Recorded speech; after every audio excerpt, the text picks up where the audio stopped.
Hey y'all, Bloodwing here, back to bring some grumpiness to your internet. And welcome back to Redneck Radio, the show where you get your news and views with a side of grits. Hello.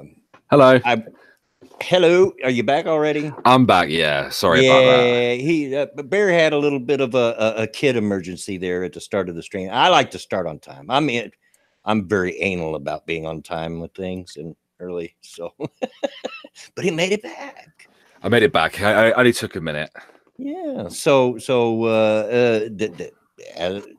As usual, my co-host today is Irate Bear. Hello. Hope everybody is well. Yeah, I hope everybody in the chat is doing good. I've had a tough day, which seems to be the the rule of thumb for the last month. I swear Yeah, to God, you've had a bit of a time. I swear to God, I get to thinking, what next? And then I'm like, don't ask that question. You've had a bit of a go of it the last 2 months, really, haven't you? Yeah, a little bit. And I had mentioned the other day that my wife was getting her car back, and so I was going to get off the road. Well, that changed a little bit because they didn't get it done yesterday until so late that she had to go to work instead. She couldn't go pick it up. So we planned on picking it up today, which we did. Mm-hmm. And but just a quick rundown of what my day's been like. My wife calls at 6:40 to wake me up to tell me to turn off my alarm, to not worry about picking up the granddaughters because my youngest daughter's not going to work today, so she's going to take the girls to school. And I'm like, all right, cool, I'll go back to sleep. Turn off my alarm, went back to sleep. An hour later, phone rings again. My wife is on the phone and says, I'm stranded at so and so gas station. The brakes are completely out. I've got the girls with me. They haven't made it to school yet. She's in my truck. I'm like, oh, crap. So okay, I'll be there as soon as I can. And I get out there, and we had a hard frost this morning, really hard frost. And I cannot get the van's windows cleared. No matter what I did, scraped and scraped, they wouldn't clear. So I had to sit there and wait for the heater to heat up enough to clear them off. Get over there, get the kids. Then she decides to go pick up her car, which is in the very next county to the west. Couldn't be further from where we were at the time, if they tried, but okay. But first, we got to go back to the gas station, talk to the attendant, say, look, the truck's going to sit here until tomorrow. Is that okay? Please don't tow it off, that kind of thing. Yeah. Because we just don't have the money to get it towed, and it's going to have to be towed. Taking a brief look at it, my guess is it's the master cylinder has sprung a huge leak, and I just don't have the means to fix it at the moment. I'm not even sure I can physically do it, but we'll work it out some way. Anyway, he agrees. He does that, and we head off. Traffic is nuts. And we get all the way over, and we get her car picked up, which means we've got transportation again. Because I'm in Dad's van, and as a reminder, I'm really not supposed to be driving his van. I'm supposed to be having to hear part watching it. Dad has no idea I've been driving his van for the last month. Bless him. Not that he would care, but he just doesn't know, And so, and then it strikes me, and I don't want this to be a downer or to get people depressed, because I really don't feel that way about it. But it struck me that it's my mom's birthday today. And then I felt bad because it took me that long to figure it out. But this is Mom's birthday. She would have been 77 today. And she also passed away on this day 4 years ago, which was a blessing. Mom was in really, really bad health, a whole lot of pain, a lot of pain. A few days before her death, Dad asked her what she wanted for her birthday, and she says, I want to leave this world. I want to leave the pain behind. I won't, basically, she didn't say she wanted to die, but that's basically what she was saying. And within a few days, she had, or later that day, she had a massive stroke. And within a few days, on her birthday, she got her wish. So, yeah, but I'm a big mama's boy. I do miss mom, but I want to dedicate this stream to my mom. Happy birthday, mom. I miss you very much. Happy birthday, Mama Bloodwing. But, I wanted to dedicate it to her because she would have liked this stream. As I was telling you before the stream, she would have smacked all of you for cussing.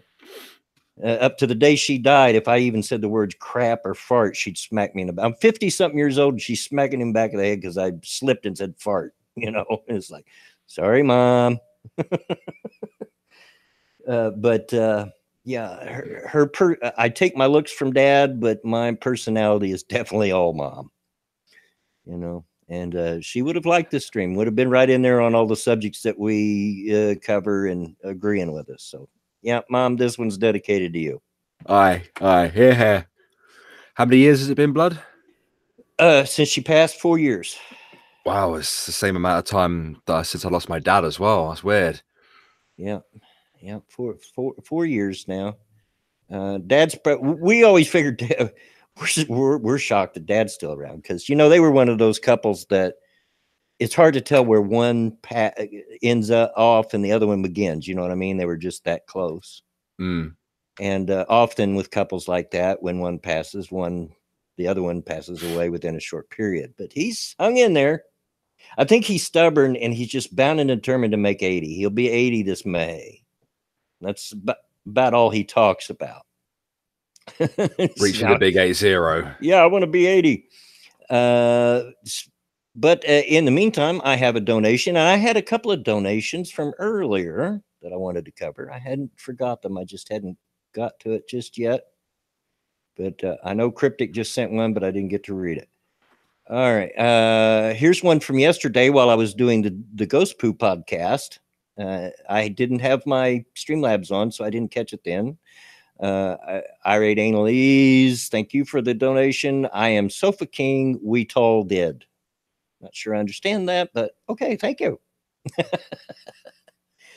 And then just before the stream today, the gayest person on YouTube. Thank you for the donation. And in quotations, this is, I don't care how gay you are, give me your money. Bloodwing 2019. Which is a reference to a story we covered. I think Tuesday, I think. Can't catch you live today, but I'll watch you later. Smiley face. Thank you very much. And then Cryptic, she raised a mighty fine redneck. Thank you, Cryptic. I don't even have an insult to go with that. A mighty fine redneck. Don't even have an insult to go with that. But yeah. But that brings up, I do at least get to tick something off my bucket list. Go on. Thanks to you and Drunkle, I got to stream with Undoomed last night. Hey. Which is something I've wanted to do for quite a while.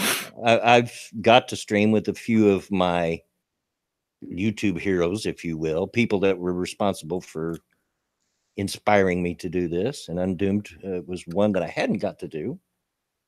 And was really glad to do it. It was a shock, too. I had no idea he was coming. To be fair, mate, I didn't even know he was coming, so... But I'm going to tell you a secret, people, and I don't think that he would care. That he, after the stream, we hung out and talked for a long time. Me, him, and Drunkle and Dax. And Bear hung in there for a while, and come find out, Bear went back in and hung out with him later. Undoomed is a huge nerd. Huge nerd. And I mean that in the best possible way, God love him. We talked about Star Trek, of all things, for hours after the stream. And I had no idea. I would have never pegged him for it. Massive nerd. But yeah, it was a fun time. Had a good time. Oh, I'm glad you enjoyed it, mate. So enough about me, dude. How's your day? I'm all right, mate. Thank you. I made a video on Irate Alex today talking about this shitbag by the name of Matt. Fuck me, what's his surname? Forget the guy's name now. Ginger Matt. We'll call it Matt Ginger Pubes because I can't remember his surname. Watson, Matt Watson. That's it. Uh-huh. For those who don't know, there's a YouTuber by the name of Matt Watson. His channel's like Matt What It Is or something like that. And he discovered that YouTube had a bit of a problem with softcore CP on the platform. Right. Now, we've known about these gangs of fucking pedos on the platform for a while now. About a year, 2 years ago, they were brought to Pyrocynical's attention. I know I keep mentioning him, but it's the best example I can think of. And basically, it was brought to the attention of Pyrocynical, and Pyrocynical did the research, and he made a video, and he showed everybody all of these videos that were being uploaded to YouTube, and all the videos were like little girls or little boys trying on swimsuits and stuff like that, you know, playing in the bedroom together, that kind of thing. Mm-hmm. You know, a little bit suspect, you know, but Mm-hmm. it wasn't, you know, nudity. There wasn't anything too bad going on, but it was bad enough, you know. Exactly. And the comment sections were filled to the brim full of disgusting pedophiles making their horrible, shitty, disgusting little fucking comments. And a lot of these videos had like code words and stuff in them, and code words in the tags. So that's how they were able to manipulate I'm the feeling algorithm. dirty just hearing you talk about it. Yeah, they had like code words in the title, metadata like description tags and that kind of stuff. That's how they were able to sort of go under the radar for so long. When Pyrocynical was like, right, fuck this. I'm going to make this video to my 1 million subscriber fan base. He's bigger now, much bigger now. But he asked them to go flag all these videos down, and they did. YouTube community work in action, people.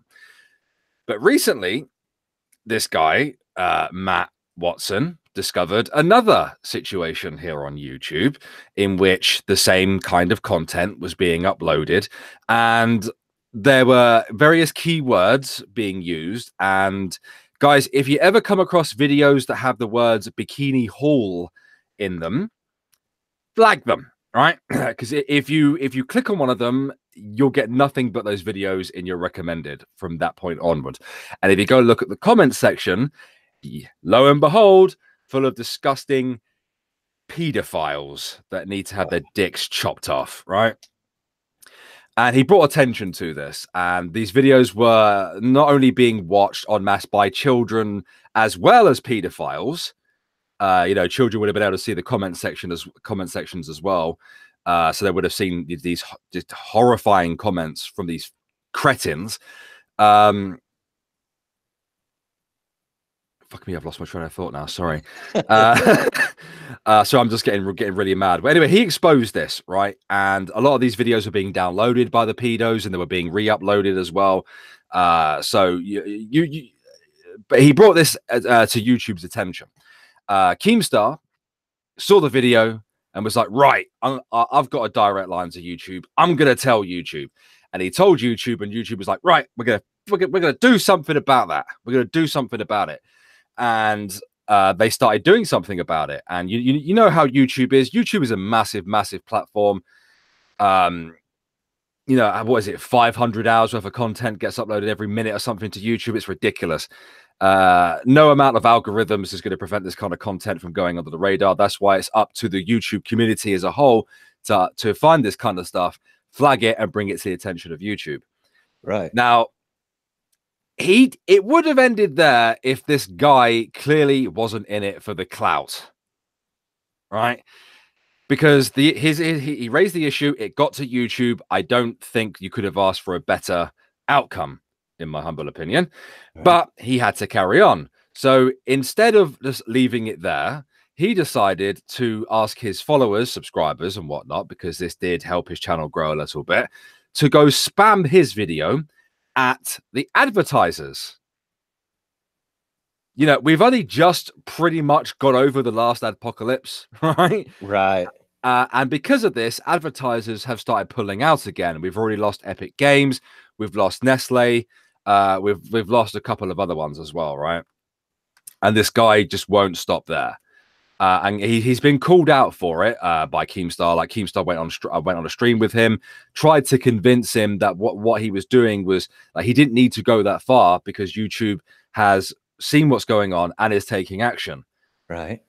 But like in his mind, not going to the advertisers and having a crack at them is not protecting children. He seems to think that by decimating the monetization on the platform will somehow protect children and solve the problem. Newsflash, it won't, right? It just piss off all the content creators. Yeah. YouTube was already taking action. There was no need for him to go any further than that, right? And in my video, I kind of like explain like what goes into being a YouTuber, and the things that piss you off as a YouTuber. Doxing, swatting, false flagging, all that kind of stuff, because it does happen and it happens a lot.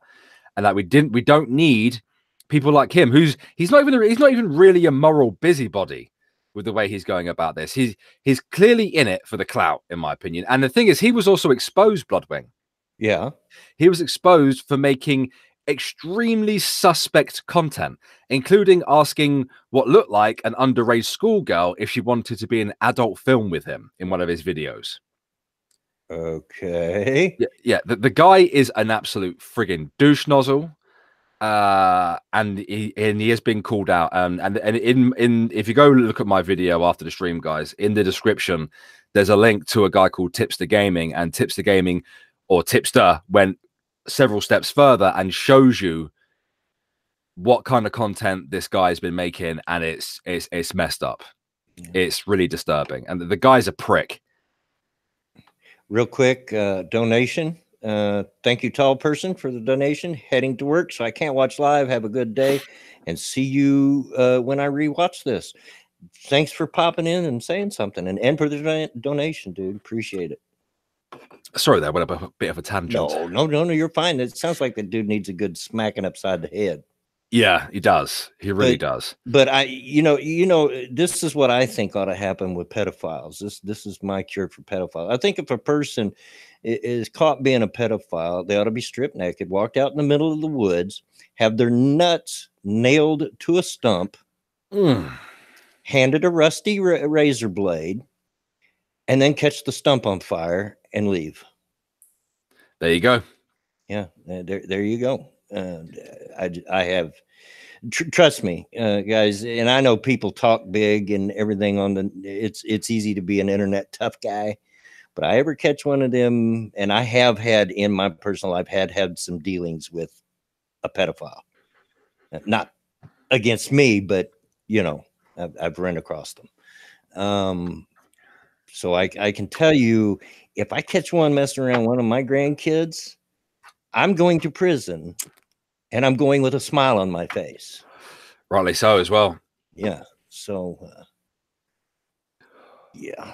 I have a bit of Bloodwing judgment for your ass. Yeah, I have absolutely no tolerance for that whatsoever. But yeah, I don't blame you for going off.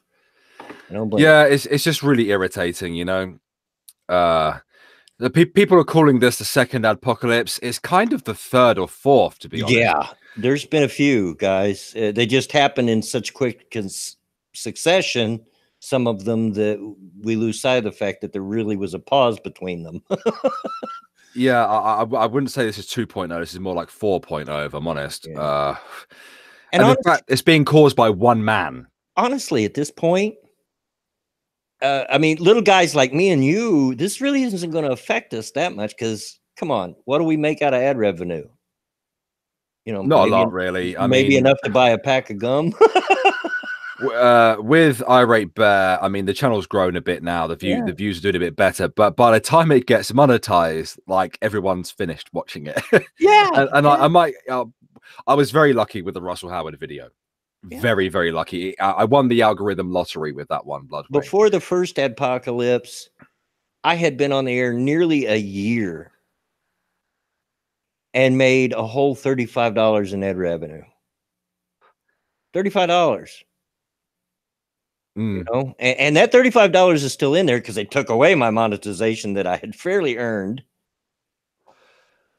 you know, so I can't touch it. But yeah, well, I mean, with me, I've actually managed to earn ad revenue yeah, on the platform, and for me, it was so bad, man, because like I started doing Irate Bear in like the very late August 2016, and I was doing okay, and then obviously my video on Cat Black blew up. You know, I won the algorithm lottery a couple of times, and it came around to like April time, and I got a very nice payout, like my first real big payout from YouTube. And then the next month, the apocalypse happened. yeah, So I'd done enough to get a taste. yeah. But then they took it away. But I mean, as of right now, I mean, I don't think that that's going to affect little guys like me and you so much, because most of what we make come from subscriber donations. Oh yeah, the vast majority of what I make is, You know, donations. and their goodwill and charity and in wanting to support their favorite creators. You know, and we thank you so much for that. Exactly. Yeah, we're very appreciative, guys. We don't say it enough, really. Yeah, exactly. But I mean, comparatively to what ad revenue is right now, it's just chump change. I mean, seriously, on my channel, if I was monetized, the ad revenue I would get might buy a pack of cigarettes at today's prices. Might. The thing is, YouTube has kind of gone back to those days almost with ad rates. I mean, the ad rates are now separated into brackets now. People like Jake Paul, for example, were on the highest tier of monetization. He had that stripped from him, you know, because he's a naughty boy. Yeah. Like after the apocalypse happened, it was all separated into tiers. Like if you have a kids channel, you're making bank, son. You know, we're probably on the absolute lowest. You know. Oh yeah, I'm sure. You know, and I got lucky again. My Russell Howard video did very well, over 100,000 views, and it was monetized after 8,000, like fully monetized after 8,000. So I got a decent amount from that. And a wild monkey has appeared. Yeah, monkey. Hey guys. What's going on, buddy? How you feeling today? Oh, you know me. How are you guys? That means he's in pain as usual. Can't complain. Never does any good anyway. See, I disagree with that. It relieves my stress to complain. I've just been on a bit of a tangent myself, Monkey. I heard that you spoke about it as well. The apocalypse crap? Yeah. Yeah. The Matt Watson fella. Fucking weirdo. He is a fucking freak. At this moment, I want to mention that I know before the stream even started, people were getting their bets in on when the old man goes to the bathroom. If you haven't made your bet, get your bets in. I'm going to let you guys talk for just a minute, not to go to the bathroom yet, but to get a cup of coffee. He's lying. I can leave my mic on if you want, so you can hear me pour the cup of coffee. But I mean, it might be you having a wee. Well, that's true. That's true. I'll be right back. All right, man. Monkey. How's it going, man? I'm not bad, mate. How are you? Yeah, I saw this apocalypse thing yesterday when Disney was the first one to pull out. Was it? Epic, was it not Epic Games who were the first to go? Was it Epic? I know they both went. They're the ones everyone seems to be concentrating on right now. Anyway. Yeah, it's stupid. But the first apocalypse was stupid. So. Oh, I completely. Well, what I find really irritating is the fact it's being caused by one man. Well, and the guy just will not listen to reason. He has to ruin it for the rest of us. You know what I mean?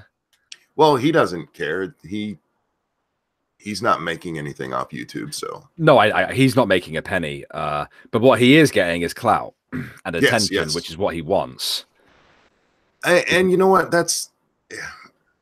All you gotta do is ignore him. He'll go away eventually. But yeah, he's done his damage now already. Oh yeah, he's done untold amounts of damage, really, for just one man. I don't know whether you watched Tipster's 33-minute video on the situation, but he showed various clips of that weirdo's fucking old content that he used to make. I didn't see it. I saw Keem sending out some of that on Twitter. Yeah, Keemstar in his kind of like exposed rant type video showed a little bit of it.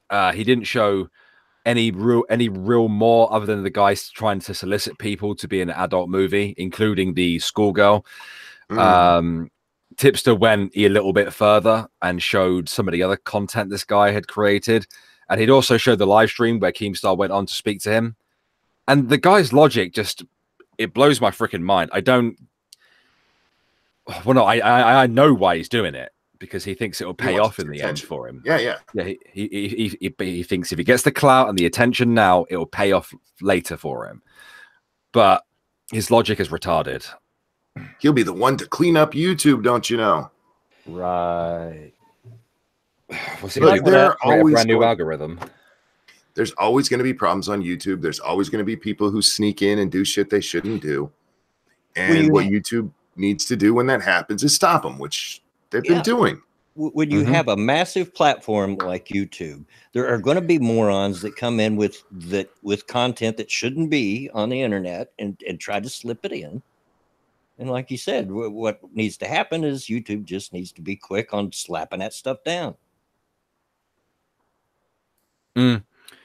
I realize a lot of we especially like to criticize the fuck out of YouTube, but when you look at the actions YouTube has taken, there's not many things they could have really done. Is at least with preventing this kind of content. You know, they had the Trusted Flagger program, which they really do need to expand upon and actually start paying people to do, because we relied very heavily on Trusted Flagger, Ben, for example, for a period of time. He was very helpful with the day-to-day, YouTube stuff.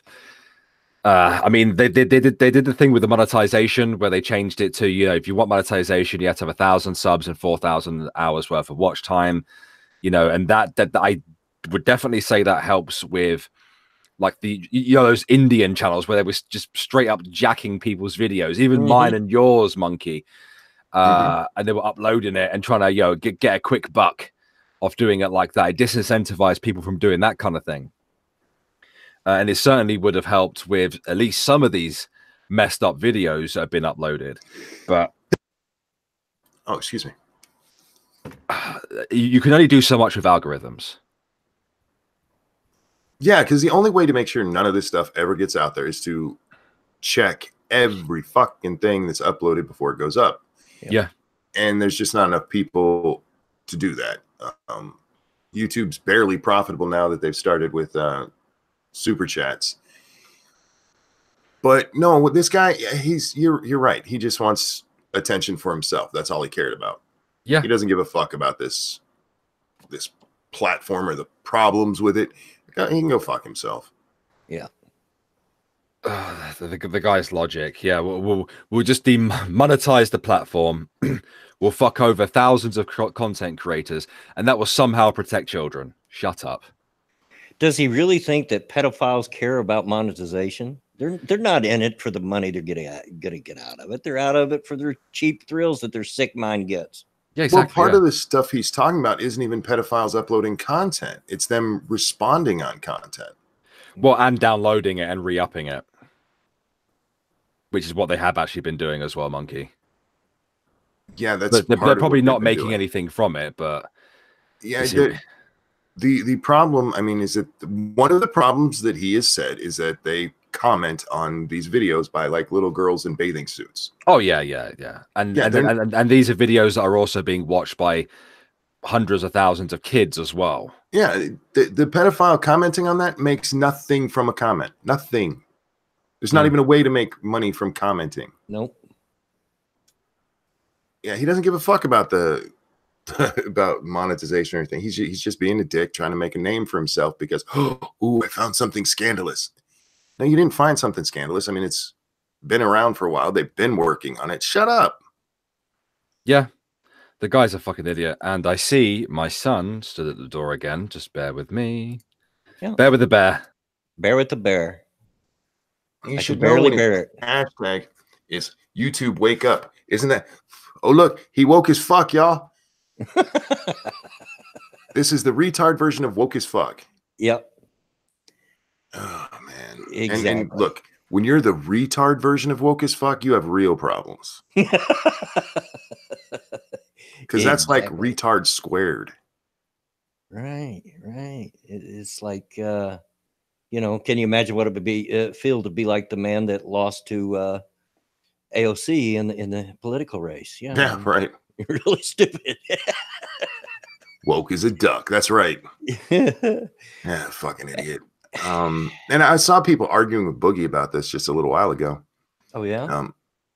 Because Boogie's like, look, I care about this because of little creators, and everybody's like, no, you don't. You're worried about your money, and he's like, I don't make my money on AdSense. Yeah. And he doesn't. Boogie makes his money on brand deals, guys. Yeah, and that also goes with the point I made earlier, just before you came in, that most of us smaller creators make what we make off of donations from our subscribers. So you guys are my boss. Yeah. I make change on and granted I haven't made a video in a while. But even on like the last one I made, I think I made less than $1 off of it. Make a video. Fuck you. I'm gonna take this opportunity real quick to say please like and share the stream, because I hadn't said that yet. 94 watch and only 29 likes. We can do way better than that. I seen Jen earlier say lick the stream. Yeah, please do that, but make sure you clean your screen off after. Yep. Appreciate it, guys. All right, what were we saying? We're talking about that guy being a retard. Yeah, retards. And monkey. I don't think there's a lot left to say about that. He's a moron, and be careful what you wish for, dude. That's all I'm saying. Exactly. Exactly. So are we ready for the goose? I mean the news? The goose. I'm not going to let that go. But are we ready for that? Yeah, let's find out what's been going on in the world today. Well, let's start out with our favorite nappy-headed trickster, Mr. Smollett, because why not? Jussie Smollett staged hoax attack as publicity stunt to promote his career, say police. Wait a minute. You mean a black man used the race card to help his career? That sounds so familiar. I don't believe it. I don't believe it. Are we talking about Kaepernick again? Oh, he's been in the news though, trying to force the NFL into giving him a job. Nobody wants a glorified backup quarterback. I'm sorry, folks. Just as an aside, Kaepernick's not got a job, not because of his politics, but because he's just not that good. He's good enough to be a third stringer in the NFL, but there's a lot of people good enough to be a third stringer in the NFL. Yep, exactly. Chicago Police Superintendent Eddie T. Johnson blasted Jussie Smollett in an emotional press conference on Thursday, in which he said that Smollett's alleged staging of a hoax attack was a publicity stunt to promote his career. Imagine all of our shocks. Jussie Smollett took advantage of the pain and anger of racism to promote his career, Johnson said. I am left hanging my head asking why. Why would anyone, especially an African-American man, use the symbolism of a noose to make false accusations? How can an individual who's been embraced by the city of Chicago turn around and slap everyone in the city in the face with these false claims? Johnson charged that Smollett, an actor on the hit show Empire, is it a hit? I don't know. I'm aware of it, but I've watched it. Its first season was actually quite well received. And then the second season, everybody's like, what happened to Empire? And then I haven't followed any of this stuff about it since. I tried so hard with that show. I really did. I wanted to like it. I really did. But there's just so much BLM bullshit in there. And they're putting it alongside the main protagonist. I forget the guy's name. And the main protagonist is a fucking arsehole, right? He's like complaining, oh, but black people treated like this by the police, but the man's a criminal. You know, it's like, oh. Johnson charged that Smollett, an actor on the hit show Empire, who has consistently denied any role in staging the alleged attack, orchestrated it because he was dissatisfied with his salary. How is this going to get you a better salary? By increasing his profile. Yeah, I guess so. He was going to get them sympathy dollars. Yeah. In addition to staging the attack, officials said Smollett also sent himself a hate-filled letter to the Fox studio where the hit show is filmed, which, by the way, had a white powder in it, which turned out to be crushed Tylenol. Was that the one where he tried to draw himself? Yes. Yeah, looked like a 3-year-old drew it. That was funny. I could do a better job. Smollett turned himself in at 5:15 a.m. local time and made a statement to police before being taken into custody. His lawyers, Todd Pugh and Victor Henderson, were not present at the time, but they released a statement the night before. Like any other citizen, Mr. Smollett enjoys the presumption of innocence, particularly when there has been an investigation like this one, where information, both true and false, has been repeatedly leaked. And they're right. He's got the same right to innocent till proven guilty. Given these circumstances, we intend to conduct a thorough investigation and to mount an aggressive defense. Good luck with that. Police How can you defend that? Well, I see people already trying by way of saying that, okay, what he did was wrong, but I understand why he did it, because the Trump hate's so real. You can't use that. You can't have that as your mitigating circumstances in a court of law. Yeah. You wouldn't think. Well, I say that. Police add that Smollett gave no statement to police after turning himself in, and that his lawyers had reached out to them Wednesday. Wait a minute. I thought you said he gave a statement earlier, and now you're saying he did. I don't know. Reached out to them Wednesday night to discuss his surrender. Smollett wanted to turn himself in near midnight, but authorities suggested he come in at 5 a.m. instead to avoid spending the night in jail. Oh, isn't that thoughtful? Smollett arrived early Thursday morning, accompanied by a female lawyer and an entourage of 5 or 6 people. Of course he did. Smollett was silent as he went through the motions of being booked and processed. By late morning on Thursday, the backlash against the actor began at the top with an angry tweet from the President of the United States. At Jussie Smollett, what about MAGA and the tens of millions of people you insulted with your racist and dangerous comments? Hashtag MAGA, President Donald Trump wrote in a tweet before the press conference. In an earlier interview with ABC News, Smollett was asked why he thought he was targeted, and he replied that he is a strident critic of the Trump administration. I come really, really hard against 45, he said, referring to Trump, the 45th U.S. president. I come really, really hard against his administration, and I don't hold my tongue. During a press briefing later Thursday morning, Chicago law enforcement officials said that Chicago police detectives interviewed more than 100 people and reviewed dozens of police cameras trying to get to the bottom of Smollett's claims. Johnson, a well-regarded and popular big city police chief and Chicago native, appeared genuinely aggrieved as he described how he said Smollett took advantage of the pain of racism to advance his career. Why would anyone use the symbol of a noose to further his own public profile? Johnson wondered aloud.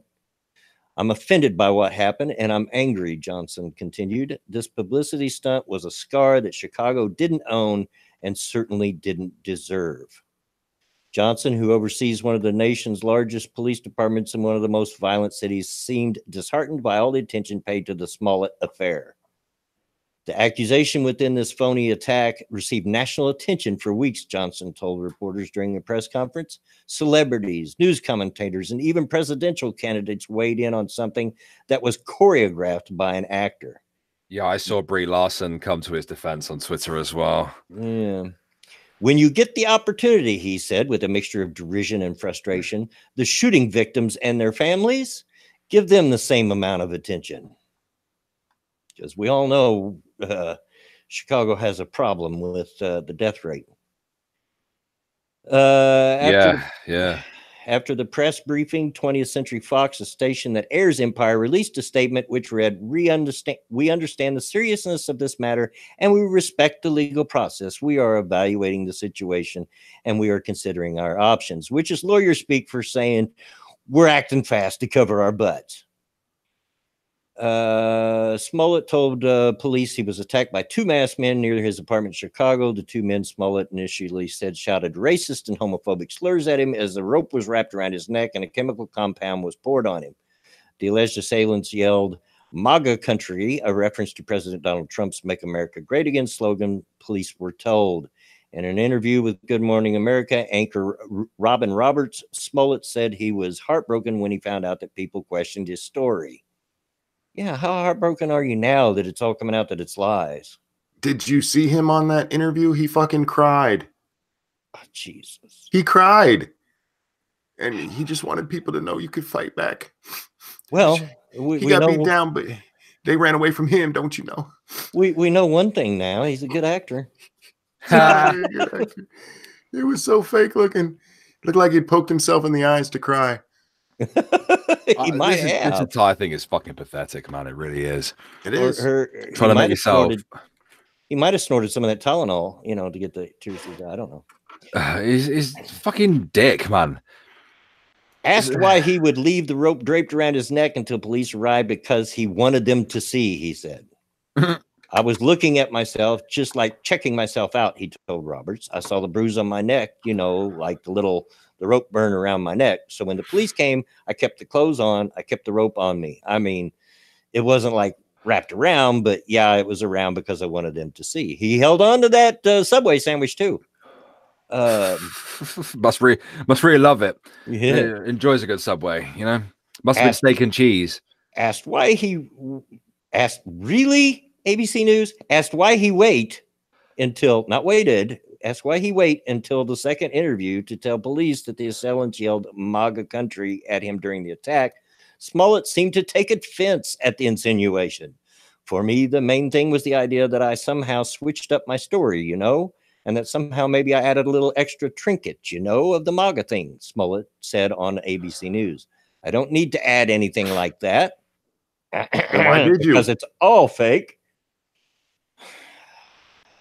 Again, for me, I mean, none of the story made sense, but that right there was the way I knew for a fact this was fake. Well, because the only time we've ever heard this is MAGA country before this was during the Covington thing, when supposedly those kids were chanting this is MAGA country, even though there's no video of the 500 videos of that incident. Right. They were supposedly chanting that. And it was the next week we get this story from Jussie, and they said this is MAGA country. I'm like, okay, you were reading the news and pulled that shit out of your ass. Yeah. Well, that matched with the fact that we were dead in the middle of a polar vortex, coldest temperatures of the year. I mean, cold enough to kill people in Chicago, which is on the lake and gets even colder. And yeah, if I'm a MAGA hat wearing hateful racist, I'm going to wander around at 2 a.m. during polar vortex with a rope to hang somebody and a bottle of bleach, just in case I run across, a gay black man. How lucky were they to find a gay black man at 2 o'clock in the morning in the streets of Chicago? Oh, good grief. I'm not going to read the rest of the story, but I'm going to skip ahead to the end. On Wednesday, Smollett was charged with felony disorder conduct for filling a false crime report. By that evening, police officials had classified the actor as a suspect in the ongoing investigation. Detectives subsequently presented evidence to a Cook County grand jury. That was a pretty hateful allegation, and it really put a terrible look on Chicago. Guglielmi, I think, told ABC Chicago station WLS in a telephone interview Thursday morning. Chicago trusted this young man. We loved Empire, and we took this very seriously, that something this hateful could happen in our city.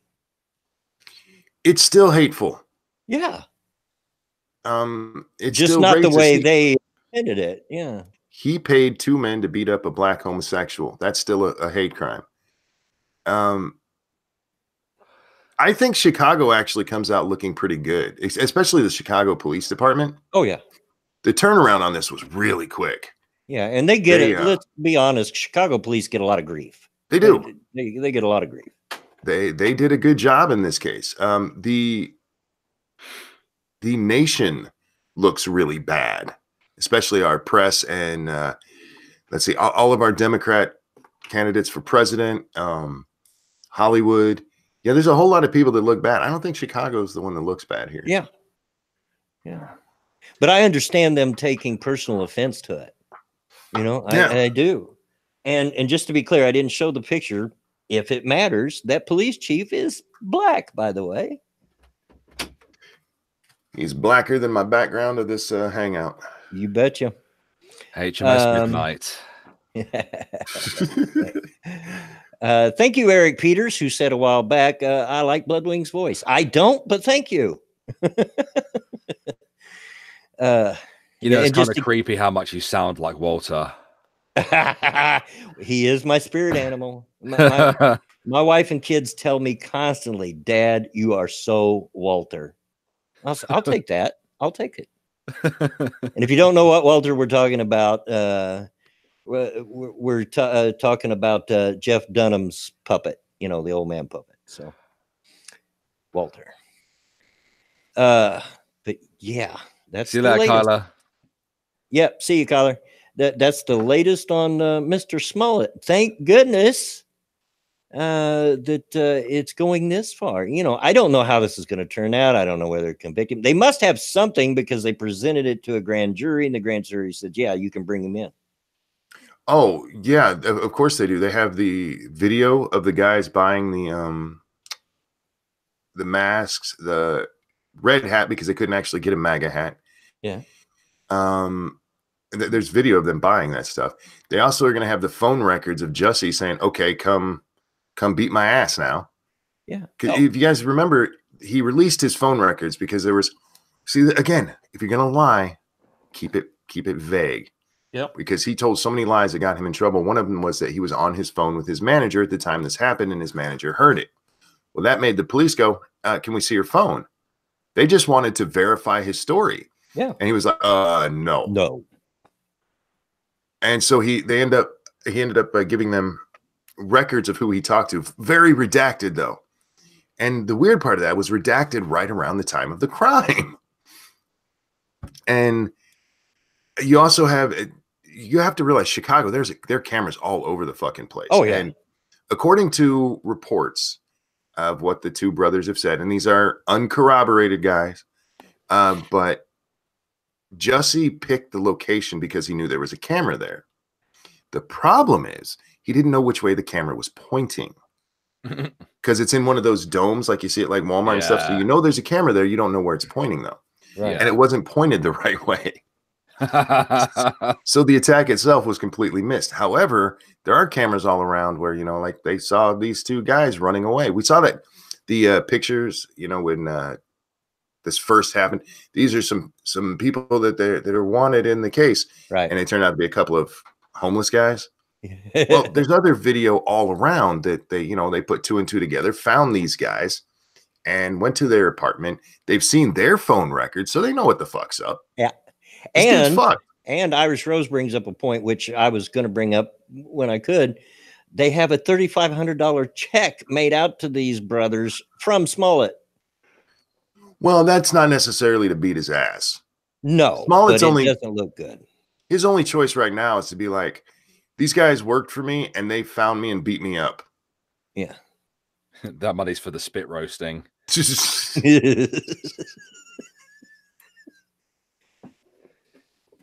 So, yeah. Jussie's such a prick, isn't he? Keep posted, guys. It's not over yet. This is going to get interesting. Be the center of attention. Anything to be a victim. Like, sad, he has to pay people to become a fucking victim.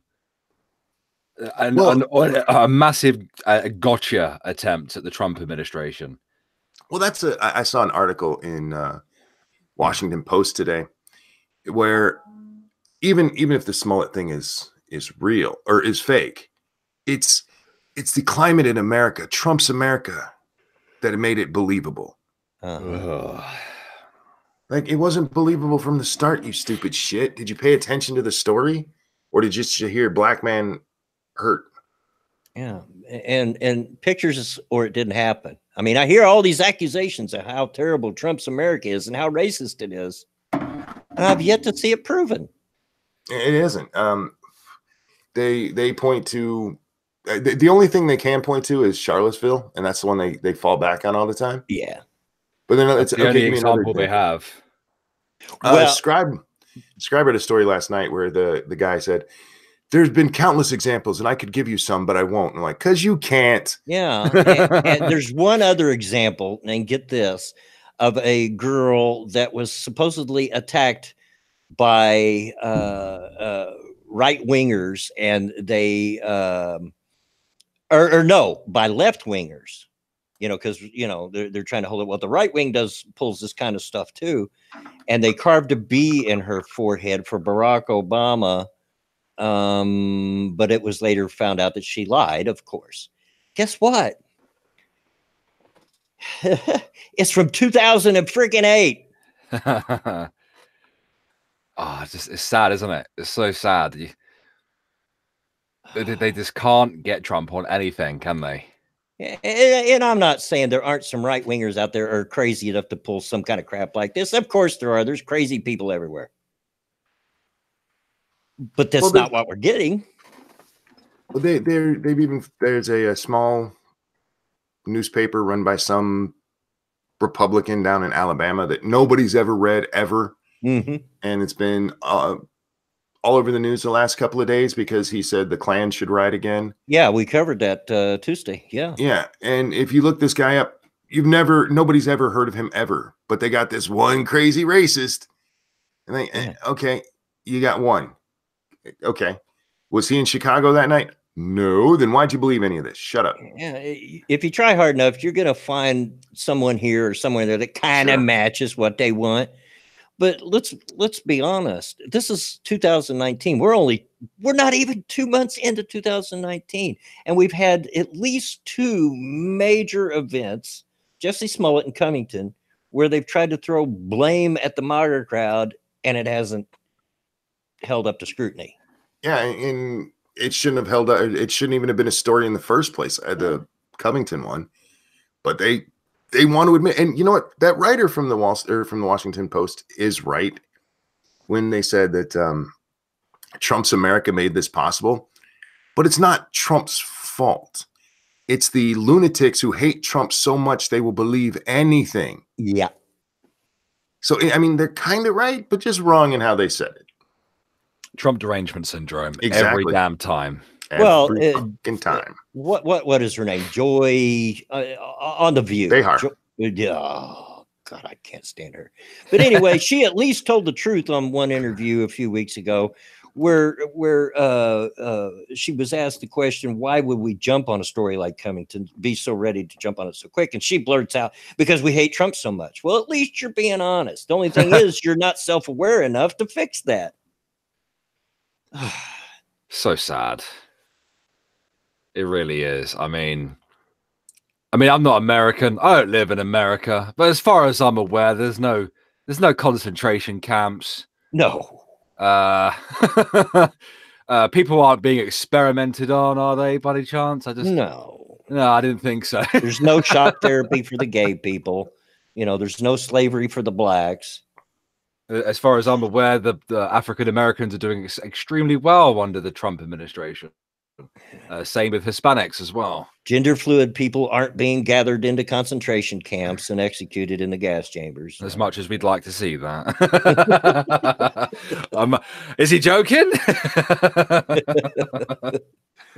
But yeah, it's not that I would be surprised to hear of some right winger pulling some idiot stunt like this. Of course, I wouldn't be surprised. People are stupid. That's all people. People are stupid, but that's not what we're experiencing right now. Ugh. But in another story, which is somewhat related, surveillance catches presumed MAGA supporter vandalizing San Francisco home. Again, sorry? Surveillance catches presumed MAGA supporter vandalizing San Francisco home. Okay, here we go again. Yeah, I mean, it's like they haven't learned their lesson. They're already moved on from Jussie, and they're going to go to the next one. Real quick, I got a donation. Let's see what that is. And come on. There we go. Thank you, Cryptic, for the donation. I'd gas a fourth of the black folks. I don't know that I'd go that far, but okay. No, I think what he's meant to say there was that he would gas all the 1/4 black folks. He means me, right? In an exclusive interview, ABC 7 News spoke with a San Francisco homeowner who said his home was vandalized, and he believes it all started after he put out an impeach Trump sign on his balcony. The San Francisco resident prefers to remain anonymous, but said, I kind of feel like the eggs had gone too far, and I felt violated at that point. My kids live with me, and I thought, what will he do next? He can throw a rock through my window. Let's rewind to 3 months ago when the trouble began. First, the homeowner received a letter in the mail that said, best you remove that sign or face some consequences. Now, before I go on, here's a huge major red flag. You can't get any more blue than San Francisco, California. I was about to say that's a blue state right there. And that is the bluest city out of the blue state, with the exception of maybe LA. I don't know. No, Frisco's more blue. There, definitely. So the chance of finding an outward MAGA supporter in that city are pretty slim. But I'll go on. The sign is located on his second floor balcony and reads, if you're not outraged, you're not paying attention, impeach Trump. Okay. Then 2 weeks ago, I got a second handwritten note that was a little bit disturbing. It said MAGA, Trump, and with an obscene gesture said, F you, Libby. And this one, it looked like someone has spent a lot of time on it. It was premeditated, more so than the other one, said the home owner. They spent a lot of time on this. I got to, this is what he said. They spent a lot of time. I've got to screen share this. Let's see if I can pull this off. You know, I don't think I've ever heard like a right-leaning person ever refer to a liberal as a Libby. Libtard? Yeah. Loony lefty? Yeah. But Libby? Yeah, I'm going with the chat here. X to doubt. Prospero says it. Can you X see to that? Doubt. Yeah, I see it. That's the one they spent all the time on. Go Trump. Yeah, I've seen that before. Didn't Jussie Smollett write one of those?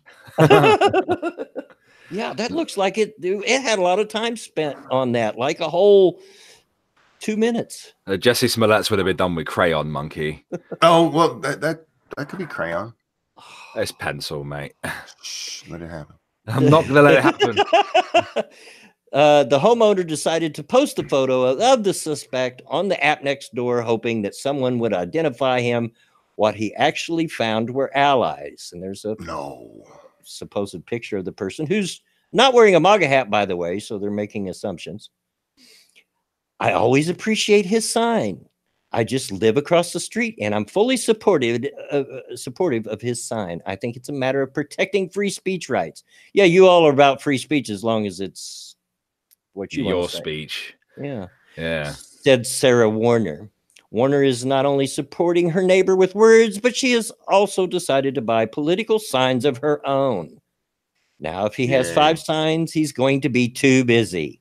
He's not going to come after everyone. I think there is strength in numbers, said Warner. Even after several letters from the presumed MAGA supporter, several, I've only heard 3 mentioned. That's not several. This homeowner is not planning to take down his sign. I have no intention of taking the sign down, said the San Francisco resident. We contacted San Francisco police, and they said they can't comment or investigate. You want to know why? Until they have an official report on file. And after the Smollett case, they won't have one because this guy's doing it himself. Exactly. Exactly. Look, you know what? Sign wars happen all the time, and honestly, this could happen, and it could be somebody who actually agrees with the sign, but doesn't want it on their building, doesn't want it bringing their property values down. That kind of shit happens all the time. Oh yeah, yeah. I've seen it here in my neighborhood. Even political signs, people walk by and pull one up out of your yard. And, yeah, it's not that big a deal. Yeah, it just, but it just pointed out two things to me. Here they are; they're already going after the next thing. Now this one hasn't gone major big yet, but it might. It's getting some coverage. And the other thing is, this is what the harm that a story like Jussie's does is before I even read the story, I'm already going, yeah, right. Exactly. You know, it's like Chicken Little crying the sky is falling. I just can't see, like, if you're out to commit a hate crime, like I just can't see like this level of planning. This level of premeditation going into it over a sign and vandalism. You know what I mean? Like, oh, take that sign down, Libby. Otherwise, there's going to be some trouble.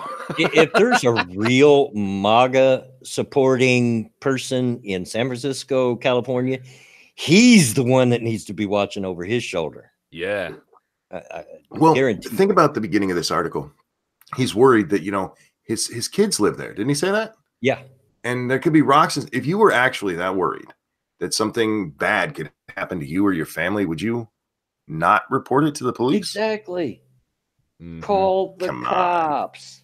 It's funny how these people never go to the police. No, they just go straight to social media. Yep. Gotta get them likes. Gotta get them retweets. Look, if there was somebody, you know, and I'm a tough guy. You know, you know, I'm a fairly tough guy. I can take a lot. But if I thought somebody was threatening me and my family, I'd have no issue and no delay in calling up the cops and saying, look, so-and-so happened. You need to look into this. You know? So my mind just keeps going back to the Vic Mignogna case. You know, none of those women have gone to the police. They're just gone straight to social media. Of course they have.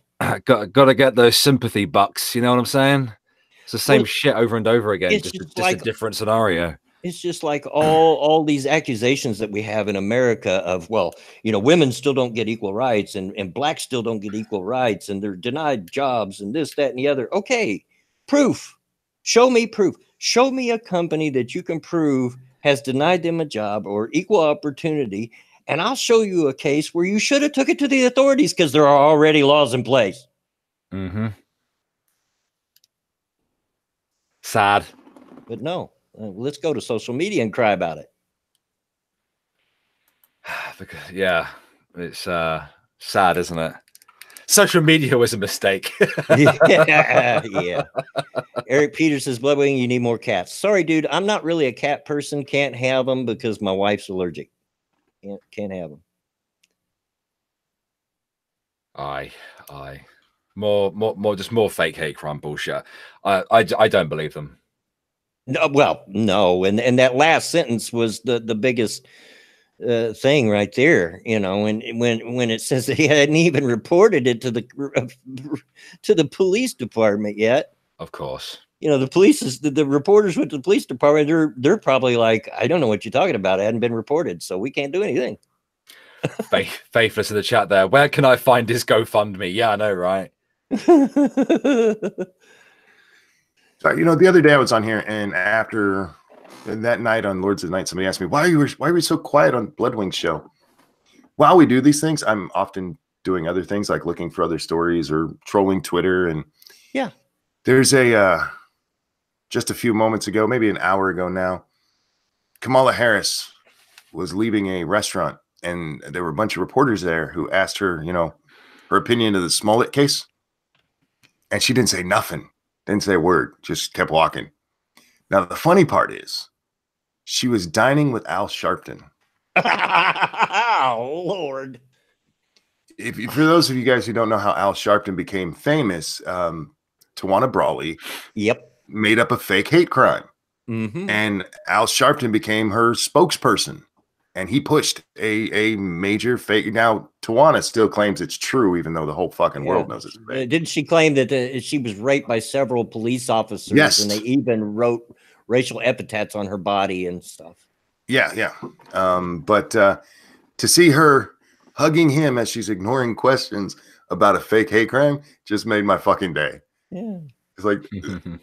Which that just says it all. As an aside, that story was actually broken by a TV personality, Morton Downey Jr. It was the one big thing he done while he was famous for 2 years. Morton was great, man. Oh, I used to love that show. He was like Alex Jones and Jerry Springer rolled into one. Oh, he would get right up into, including what's his face. Because he had him on several times on his show. Yeah, Al Sharpton. In those days, you could still smoke in public places, and he would light up cigarettes and blow smoke in their face and yell, scream, spitting all over in their face. Yeah, he was awesome. Oh, man. Yeah. Imagine my shock that she's hooked up with Al Sharpton. Well, we talked about this last night. And sorry, I don't mean to keep going back to this, but somebody asked, do you think his career's over? I'm like, absolutely, his career's not over. Look at Al fucking Sharpton. Yeah. I mean, this is a man who's run for president after the bullshit he pulled on this same kind of thing. I mean, and his was worse. His was worse. I mean, this was just Jussie getting beat up. In the case that he pushed, cops were raping a black girl and writing racist stuff on her. Yeah, absolutely. I mean, heck, there's people that still defend Farrakhan for Pete's sake, and you can't get any bigger of a racist than that man. So, but yeah, so that's why sometimes I get quiet, guys. I'm still listening and participating, and I'm just also, that and I was looking into the pot brownies last week. So, oh, dude, I did look into that $60 delivery fee. Ah, there you go. $60 delivery fee. Yes. Oh my god. The bundle itself only costs $65. So it's double with delivery. But it's okay. They told me I could get it for free or free delivery if I travel more than an hour from my house to where they're delivering to other people. The fuck? What? Yeah, if you agree to meet the FedEx man about halfway, we'll deliver it. Well, they deliver themselves. They How far they they send coming their from? I think it's like 2.5 hours away. Right. Is that the reason why the delivery charge is so high? Probably. But yeah, they have to deliver themselves because they have to check about your 2.5 hours away. Yeah. Heck, I could drive over there in my full-size long bed pickup truck and back without even spending $60 in gas. Good. I need you to go pick this up and bring it to me. The brakes are out. That happened this morning. I'm sorry. Well, see, I'll just get you here faster. You want to slow down. Ain't that the truth? Thank God, or whatever you want to think, that nobody was hurt. My wife was in it, and the granddaughters were in it, and the brakes are going completely to the floor, and it ain't stopping. I have no idea how she got it in the gas station parking lot safely, but. Yeah, guys, the delivery charge isn't because they don't send it FedEx. They actually have to come to your house to check your ID because you have to be a certain age in order to receive it. It would probably be even more expensive in shipping FedEx because having worked for 8 years for FedEx, I do have a little bit of insight, and that would have to be shipped as an ORMD or an other regulated material, and the cost which would classify it as a dangerous good. And the cost of shipping dangerous goods is not cheap. Substantial. You betcha. Anyway, if anybody guessed slightly over an hour for the old man to take a bathroom break, you are correct. An hour and 10. I will be right back. 70 minutes in. There is mention in the chat regarding a hate crime incident that happened in the last couple of days with Majid Nawaz. I've not seen it. Apparently, it happened in Soho. Someone clocked him over the back of the head or something and called him a packy bastard or whatever. Oh, in the front of the head. Yeah, they put a big old cut on his forehead. Oh, yeah, they smashed him over the head or whatever. Majid Nawaz isn't a lefty. He was the guy who kind of took Tommy Robinson under his wing when Tommy left the EDL. And so is Soho. So there should be cameras everywhere. So in London's ridiculous for CCTV. So I guess I'll have to wait then to see whether it's bullshit or not. Prospero says Dank did a video on it. On his second channel, presumably. I also saw Dank's video earlier. Did you see it? No, dude. I woke up just like half an hour before we started this, and I just trolled Twitter for a little bit. Yeah, Dank released his video, but he received a letter regarding the £800 that he owes. You know, remember his fine. Remember, yes. For committing the hate crime of making a comedy video on YouTube. They're basically sending bailiffs around to his house, or it's going to get to that point where they're going to send what we would call sheriffs, what you guys would probably call repo men, round to reclaim the £800, probably via property. Oh, yeah. Which I know Dank was mad. I know he was angry, but there's a part of me that's happy that is as far as it'll probably go. He won't go to prison. I mean, I'm happy that he probably won't go to prison.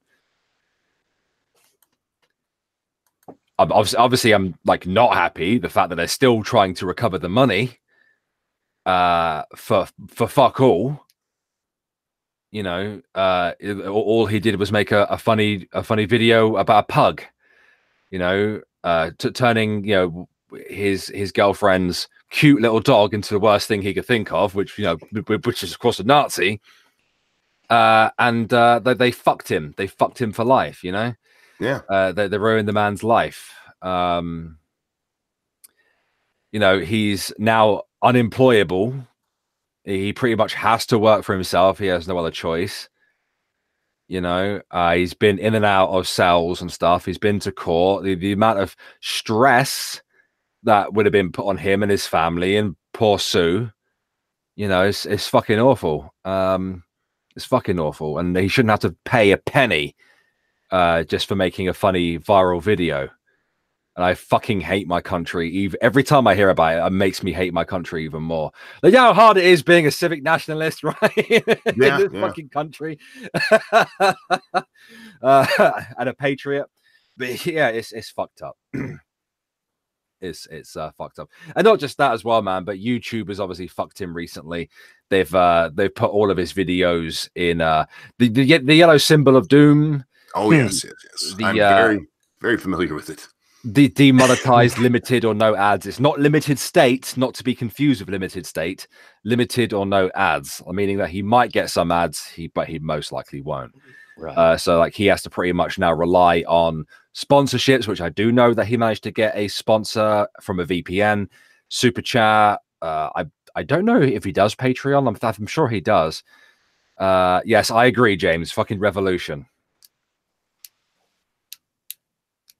Yes, our country doesn't represent our culture in the current year. It just makes me mad. It just makes me fucking mad. Wild Lotus says to check my Streamlabs. Did they change Streamlabs? Yeah, when I was watching Dank's video, I was fucking, you know when you're starting to get angry and all the muscles in your back tense up. I was like, ah.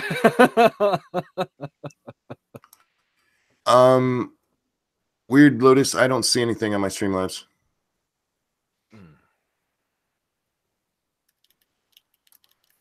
But you know, on the plus side, at least he's not going to prison.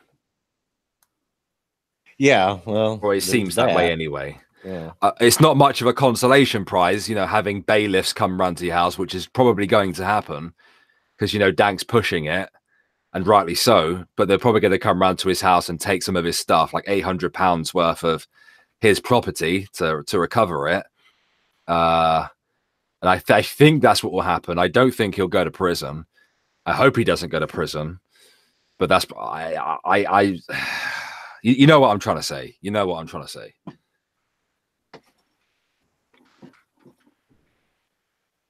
Fuck. It's Scotland as well. Scotland's even worse than the rest of the UK, just FYI. Which amazes me because, of course, here in the States, all we get is just what's on TV and social media, you know. But the picture they always paint of Scotsmen is these big tough guys that wear kilts, you know. they're the most progressive part of the UK, mate. It's amazing. We're more than halfway through the stream now, guys. So please support your favorite old grumpy man on the internet, Bloodwing, by dropping a like on the stream, please. I'd really appreciate it if you did that. If you could share it out to your social media platforms, that would also be freaking amazing.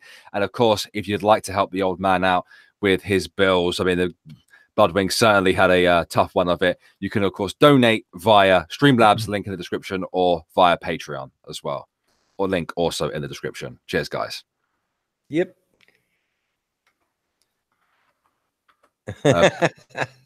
Jen says they taped their balls to their legs too tightly. Talk about the Scots. Perfectly Fair Delusion says I bear and probably told them to take the computer stuff to stop him from making videos.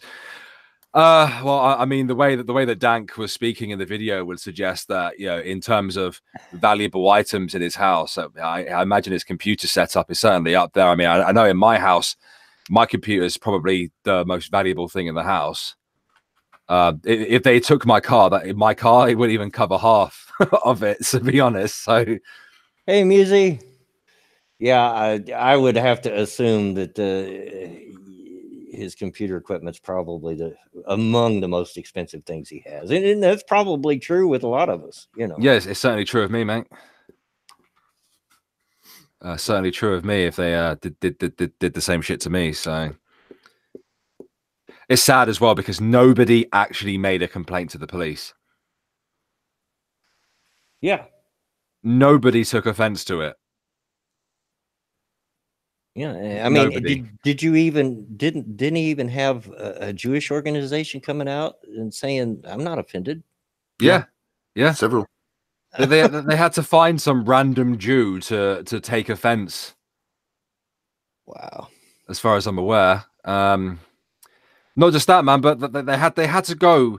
They had to do it the most dirty way possible as well, man. They had to alert the press about it before doing it, before arresting him. Perp walk. Yeah, perp walk. Disgusting. That's exactly what it is, Faithless. It's a shakedown, is what it is. But it backfired on them. Yeah. Backfired. I feel really bad for Dank, man, because he lives in such a progressive country. It's very much like Liverpool's also very fucking progressive, which is why I tend to get a little bit nervous when I go to Liverpool. But like he must be nervous all the freaking time. Like his face is everywhere. It's in the mainstream media. It's all over YouTube. You know, it's been on friggin' TV. You know, and he has to watch his back everywhere he goes now. Liverpool, the home of the Beatles, progressive? No. Yeah, they have a lot of anti-fash organizations in Liverpool. And don't get me wrong, unlike Monkey, I love the Beatles. So I don't hate them. I'm apathetic towards them. Yeah. Now there's some of their stuff. If it comes on, I'll turn it off. But most of it, I'll just listen till the next song comes on. I'm not a huge fan of the early stuff. But see, I'm more of a fan of the early stuff. Say from 67 to 70, yeah, I love their work. But you and I don't necessarily agree on music anyway. You think later music is better. I think 60s to 70s was the best era for rock and roll. So 60s to 70s wasn't bad, as long as we can agree that the majority of the 70s sucked. We're good. Oh no, man! You're talking about you were high during the time. Stop. You're talking about disco. I hated disco. Couldn't stand it. That's my wife. Now, if we're talking funk, old funk like P-Funk and George Clinton kind of stuff. Oh, George Clinton's awesome. Love that. And the hard rock and metal from the 70s. Oh yeah, The metal from the 70s was noise. Nah. It wasn't even metal. It was like, oh, God, they haven't learned to play yet. Name me another era of rock that is still valid today, still being played on movies, still being played on commercials. The 80s. So many of the bands are still together. Hello, Omegon. I hope you're well, sir. Omegon. Hey, Squid Face, what's going on? You two arguing about music. It's funny. No, there's I'm arguing a bar. about music. No, we He's were arguing just about the discussing it. 70s. No, we were just discussing it. Discussing it, you know. I would like for you guys to come here one day so I can take you to down Matthew Street and take you to the bar where the Beatles used to play all the time. Yeah. Oh, that'd be cool. Yeah. It doubles up as a tourist attraction, but it's also a bar. Oh, of course, I always go in there on an all-day session. Yeah, I would love it. And they have bands that play there as well. You know, but you know this about me, but the chat might not. Both of you might have trouble getting in there because you have to go downstairs. It's called the Cavern. Well, you just have to carry us down on your back. That's fine. I can do it. Just be aware, mate. I don't have the best coordination. So, I mean, we'll all go crashing down together. It'll be fine. That's okay. Just fall on your face. You know, we'll probably land on some first. Chinese people. It'll be fine. And that way we'll bounce off your booty at the bottom. There you go. Safe landing there. I've got anti-impact shielding attached to me, so. No, but you know this Airbags. You know this about me, Bear, but the chat might not. I'm very musically oriented, especially when it comes to rock and roll music. I'm all about it. It plays a big part in my life, huge part. But yeah, we were just discussing. I do like how passionate you two get about our music. Yeah, I'm sat here thinking, God, these two are a pair of old bastards. It's a common argument. It really is. 80s versus 70s music is a common argument. It just depends on your generation. I liked both. I mean, a lot of nightclubs I used to go to when I was younger, like the really big nightclubs I used to go to, used to have entire rooms dedicated to the decades of music. Yeah. I used to bounce between them. But to be fair, I was a little out of touch in the 80s as far as the music scene goes, because by then I was already starting to have a family and, you know, raising kids and working all the time. And I didn't have a lot of time to listen to music. Auto-tune, Deck Train says, I hate auto-tune. People today can't sing. God.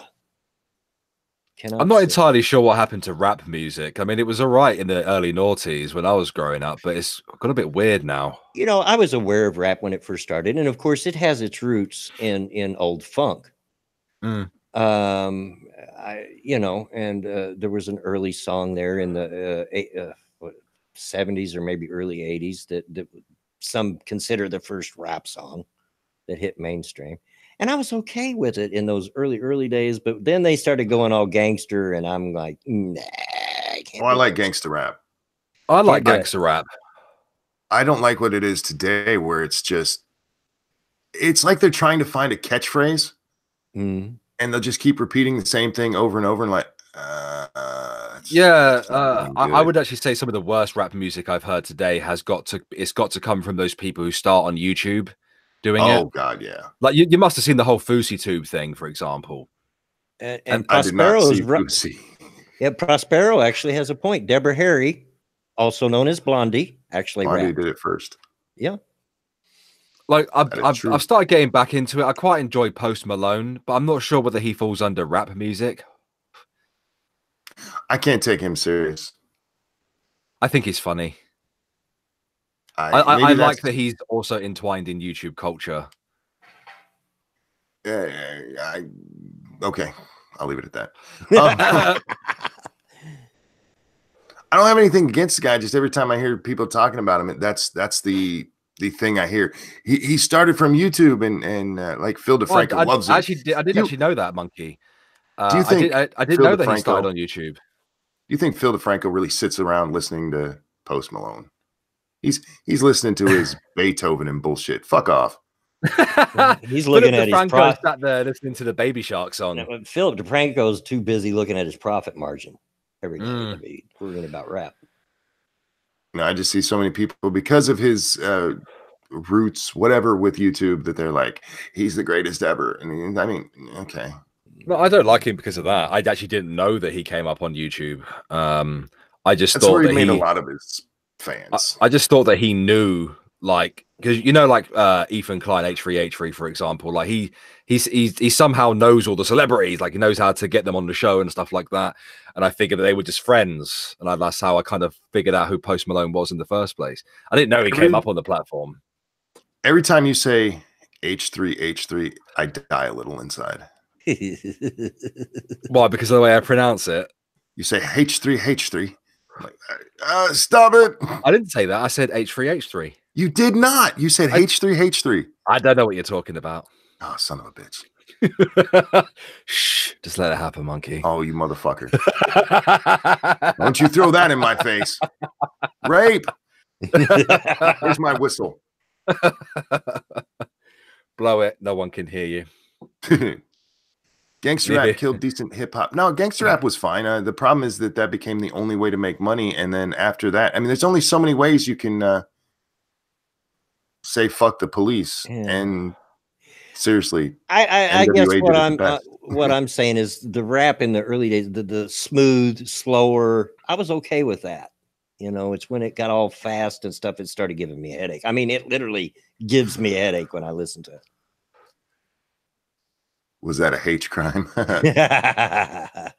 No, I do. I like a lot of rap. I just, oh God, probably 2000 on. It's just like, maybe I can't take it as much as I did the earlier stuff. And I do recognize it as an art form. Of course, it's an art form. I just don't believe it's music. For some people. Yeah. Look, painting is an art form, but not everybody's Picasso. You know what I mean? Mm-hmm. Yeah, the 90s and early noughties were good for rap. Yeah, they weren't bad. After that, though, I don't know what's happened. I'd just be happy to be able to do Happy Little Clouds. You can do Happy Little Clouds. He teaches you how to do them. I love that guy, or loved him, or whatever you want to say, because he's long been gone. But what's this I heard about John Wayne? Oh God! Clouds in the sky. Because somebody had a go at me in my comment section about the whole war with SJWs, and they were like, "What about John Wayne?" I was like, "What about John Wayne?" There was a Playboy interview decades ago in the early 70s. 1971. John Wayne did that people see as being racist, and it probably is a little racist, but it's 1971, folks, and it's the Duke. He was an old man. He was an old man. It was 1971, and things changed. Well, what happened, Bear, is somebody dug up this 1971 Playboy interview and threw it up on Twitter, and everybody lost their shit, and news stories started popping up. What John Wayne said about race and sex in the 70s is reignited the questions about sexism and racism. Like, oh my God. No, it really didn't. Reignited it. The conversation never stopped. That's all I hear. Yeah. Oh God. Well, it was, I mean, this is as Smollett is like, it's like, he's lying, y'all. Like, we need to make sure they know racism is a thing. Get us an article from 50 years ago to prove it. Yeah. And let's be honest, John Wayne, he had been in movies since the 30s, folks. He was an old man by that point, an old man. And he probably had all the social views of people from out of the 30s and 40s. It's not surprising that he was a tad racist. It makes me laugh every time they try to apply this kind of critical eye retroactively. They've been doing the same thing with Winston Churchill recently. It's like, oh, Winston Churchill was a race realist. Yeah, well, probably. So, the man was born in the friggin' 1800s. What are they going to do? Refuse to watch John Wayne movies anymore? Yeah, okay, don't. That leaves more for me. I love John Wayne movies. Barry said it just right. Judging today or yesterday's stars by today. I mean, yeah. My favorite part of it, he should have got it for homophobia too. Yeah. But they kind of overlooked that because in one part of this interview, Bear, they asked him about sex scenes in the movies. Yeah. And I'm paraphrasing here, but he said he has no problem with sex scenes as long as it's not guy on guy. Yeah. Is that homophobia though? Well, John- Is that just an aversion to seeing two men bum?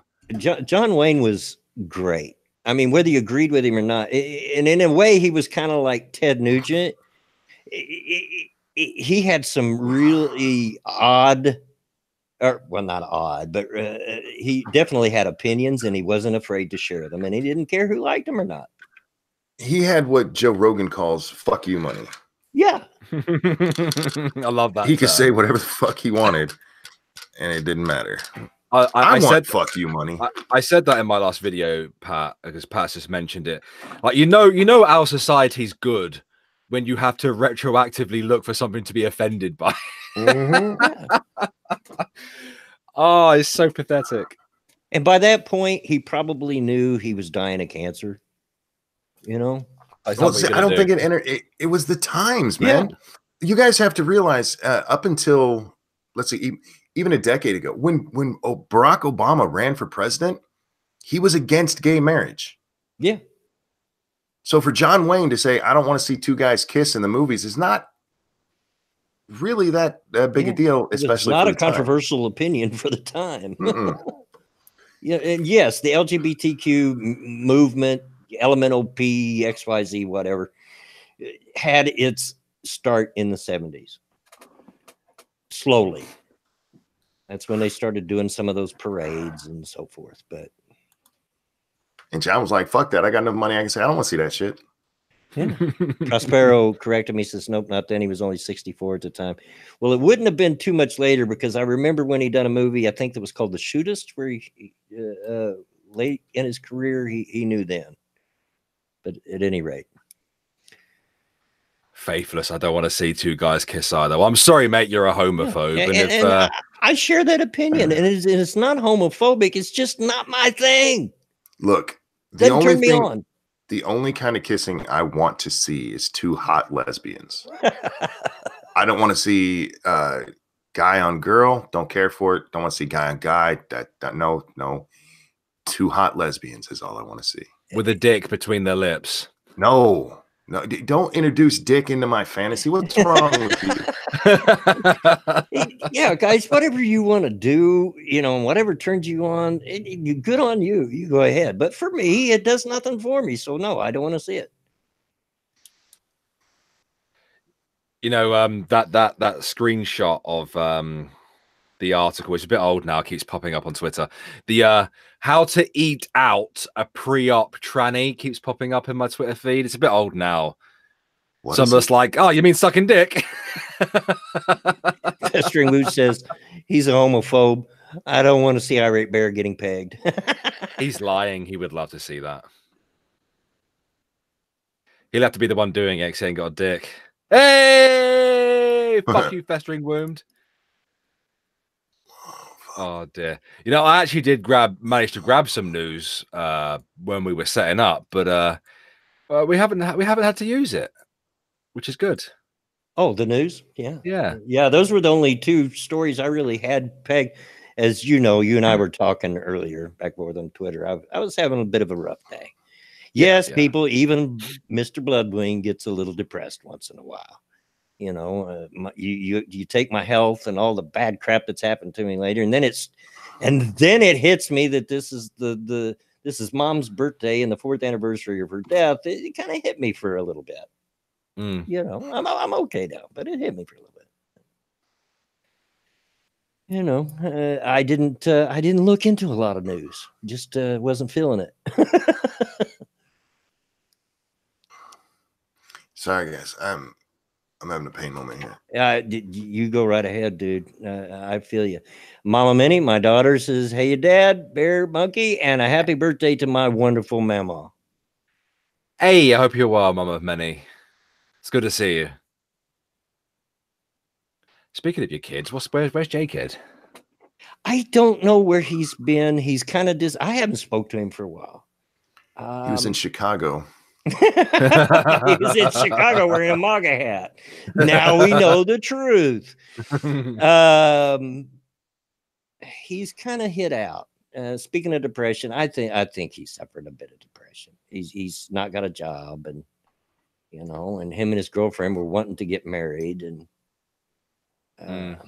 so he doesn't come out of his room much. And he lives with my youngest daughter, and kind of stays to himself. But he'll be around. I know enough that he's enough like me that if I pestered him, he wouldn't. He would just get bullheaded, Yeah, So the best thing to do is just let him snap out of it, that's fair. But he'll be around again, I'm sure. Yeah, I hope to see him around again. I do like J-Kid. And he's a younger version of me. I was telling Bear earlier, I get my looks from my dad, and of course J-Kid gets his looks from me, which means there's 3 people wandering around looking like the same person at 3 different stages in life. Jen, I will. The next time I see him, I will make sure to tell him that you send your love. No.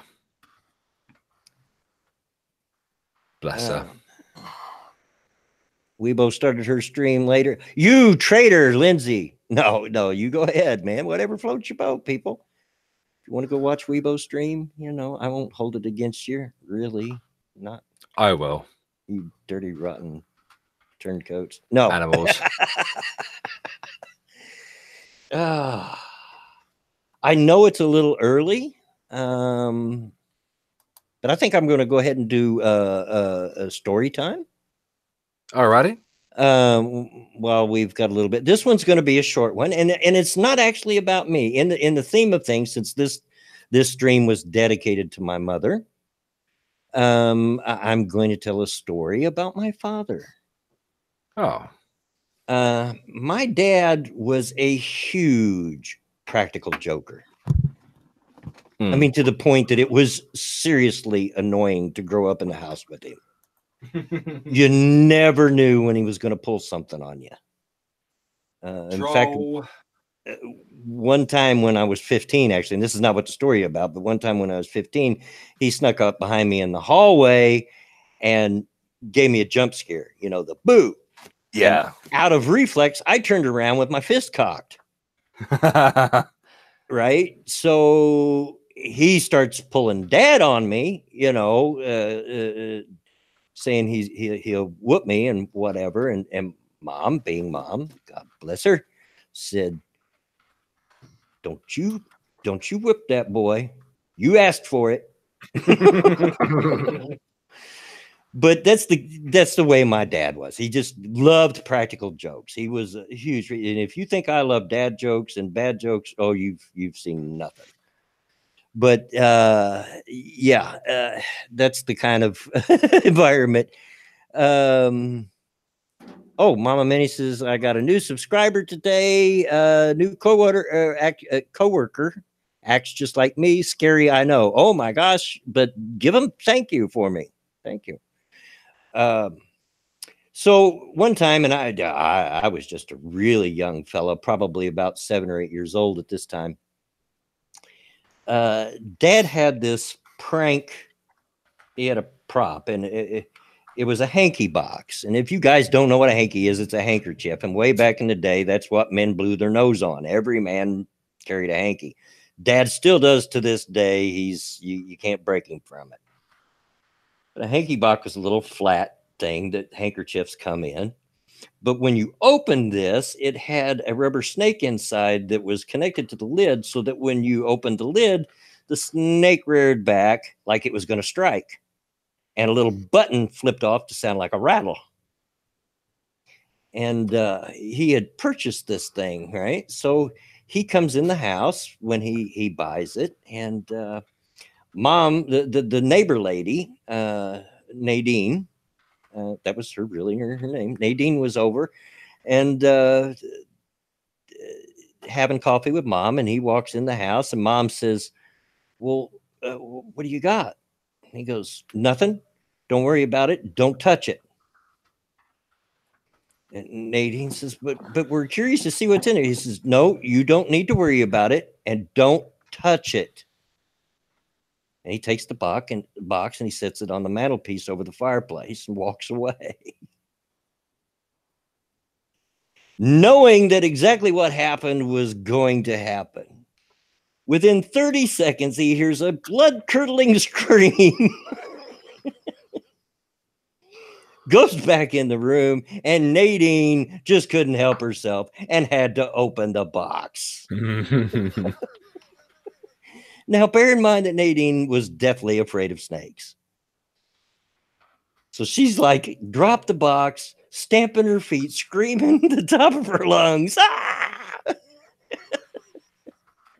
So anyway, that's my short story about my dad and his practical jokes. There you go. Misogynist, I know. He figured the women couldn't help themselves and have to look in the box. And guess what? He was right. Yeah. Curiosity killed the cat. Oh, one time we thought we'd all get back at Dad. And, you know, I've mentioned before how my church used to have campouts out in the middle of the country on 4th of July weekend, you know, for the whole weekend and stuff. And one year, Dad was in one of the outhouses that we had out there.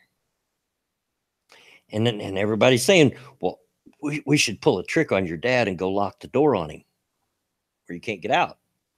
And they're all talking about it, but nobody's moving. Now, bear in mind, my dad was the pastor of our church. So they're all like, oh, we're afraid to do it. I said, you bunch of wimps, I'll go do it. So I went and locked the door on him. No way he'd get out. It was just a little piece of wood with a nail, you know, that you turned. Yeah. And walked away. And we waited. And we waited. And we waited some more. And almost an hour goes by and the door hasn't even jiggled. By this point, I'm starting to wonder what the heck's going wrong. Has something happened to Dad? Has he had a stroke? What? So I go and unlock the door. And about that time, Dad comes out the door with this big grin on his face. And I said, well, what happened? He goes, because there was a window in this particular outhouse. It was my grandmother's. And she, for whatever reason, put a window in the outhouse with curtains over it. And he says, I seen you guys come lock the door. Says, I didn't know what you were up to, but I knew you were up to something. So I wasn't coming out till I knew what it was. He just stayed in there. Yeah. I stayed in there. Just stayed in the outhouse. So just in case. Yeah. He didn't know what it is up to, but he seen me messing around outside and he knew me and he knew that it couldn't be good. So he stays in there for a full hour. I swear it was an hour. Yeah. And people are just watching this, watching it. And of course, half the people are saying, oh, you shouldn't do that. He's the pastor and oh, he's gonna. And I'm like, oh, shut up. He's my dad.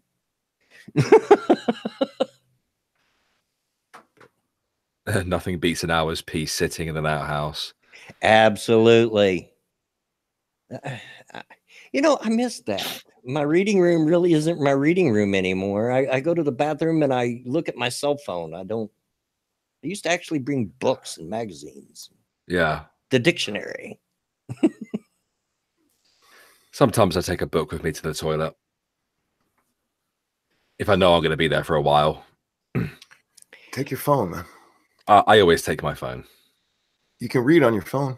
I know I can read on my phone. Why do you need a book? Because I like the book that I'm currently reading. You can get the book on your phone. I don't like the layout of books on phones, to be honest with you. Me neither, but it's so much easier for me to get books that way. Well, yeah, because you just download them. It's a little hard for me to read. I know you can enlarge it. But we know. Not because I'm a redneck, but because my eyes are bad. My eyes are terrible. If you could see me squinting to try to read this chat on this stream. So anyway, guys, we've got story time out of the way a little bit earlier. That leaves us about 15 minutes and some change for question time or whatever we want to talk about. Yeah, it does. I mean, I did grab a little bit of news, but I think the only one worth talking about was the Catholic thing. Catholics thing. Well, we got more little boys being diddled. Do you want me to read it or? Yeah, why not? Controversial Catholic cardinals, say that 10 times when you're drunk. Controversial Catholic cardinals blame child abuse on the plague of the homosexual agenda. Oh, they must have seen that video. Oh, is that the one that Shu was laughing at? The one you watched. Remember with the Tom is a homosexual or whatever the guy's name is. You see, Ralph was a homosexual. You know, I actually like remember watching. I remember watching those in school. Oh, those were a real thing. I probably watched that one. I just don't quite recall. Beware the homosexuals, one of the best ones. I would like to see that one redone today. But use all of the original text or conversation or text, the script. Thank you. God damn it. Use all of that, but like have them like have gay pride parades in the background and stuff. Yeah, you see Ralph is a homosexual. And some scene of a guy with, covered in dildos and yes. I just think that would be awesome. Because you see Ralph is homosexual. Oh, you wouldn't believe the movies they show. And the funniest ones were the sex education ones. Those were hilarious. Oh my gosh. I like the ones that teach women how to be good wives. Yeah, we had those. Make sure you're pretty for your husband when he gets home. But really, damn right, bitch. The most amazing ones, the most funny ones. Because even as a kid, I remember thinking, what good is this going to do? Because when I was in grade school in the 60s, guys, this was the height of the Cold War, right? Our fear of being bombed by the Ruskies was real because it did almost happen. Come within a hair. Just study up on the Cuban Missile Crisis. But they used to have drills of duck and cover. You know, like your fire drills. We had drills where you'd climb under your desk and put your hands over the back of your head in case of a nuclear attack. Like that's gonna help you. I know, right? And I can remember thinking, even as a kid, now wait a minute, if a nuclear bomb drops, and if we're anywhere near ground zero, we're all gonna be dust. What is this gonna do for me? They must have thought it would have done something, I guess. Oh,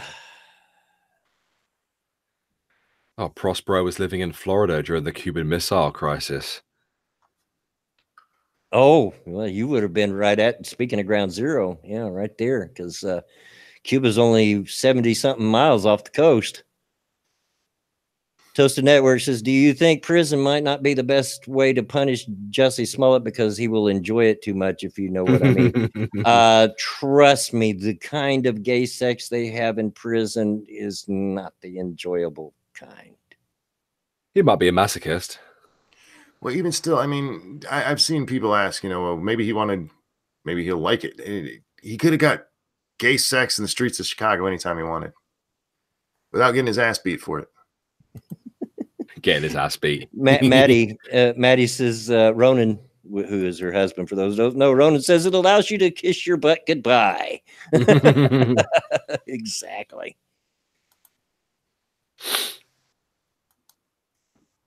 Prospero says her folks were legit looking at fallout shelters, decided they wouldn't matter. Yeah, I mean, it was for real, guys. If you're around then, you just don't know, but the fear was real. And it was always in the back of our minds. Who's going to push the button? Jen says, so sending him a box of soap on a rope would be a bad thing. To send him lube. Yeah, I don't think they use lube in prison. That's the thing. Blood. They just go in dry. I used a bit of blood, bit of Mark 1 spit. Yeah, They might tattoo some boobs on his back, but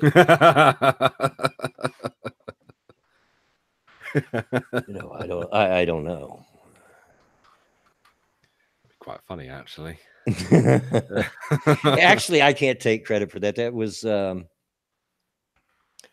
you've heard me mention, and Monkey may be aware of this. There's a morning radio show that's been syndicated for quite some time, but it originates from here in Indianapolis. This is where they broadcast it from. It's called Bob and Tom on the radio. I love Bob and Tom. They are hilarious, and the only perk we get of them actually broadcasting is here is we get an hour longer broadcast than the rest of the country, the rest of the world. They're worldwide now, but there was a song that they did called "Prison Bitch." And it was a song, a conversation between a Bubba and his prison bitch. And that was in there about tattooing boobs on the back. Yeah, Bob and Tom's awesome. Although I don't know why they really still call it Bob and Tom, because Bob's been retired for years now. He hasn't been on the show, but I guess it's brand recognition. Questions, guys. Yeah, questions. Wrap up the show. I know you got to have some questions. What about anime recommendations? I've just started watching Sword Art Online. I've just finished watching The Seven Deadly Sins, which I thoroughly enjoyed. J Wolf Camel Toe is one of my favorite by them songs. It's awesome.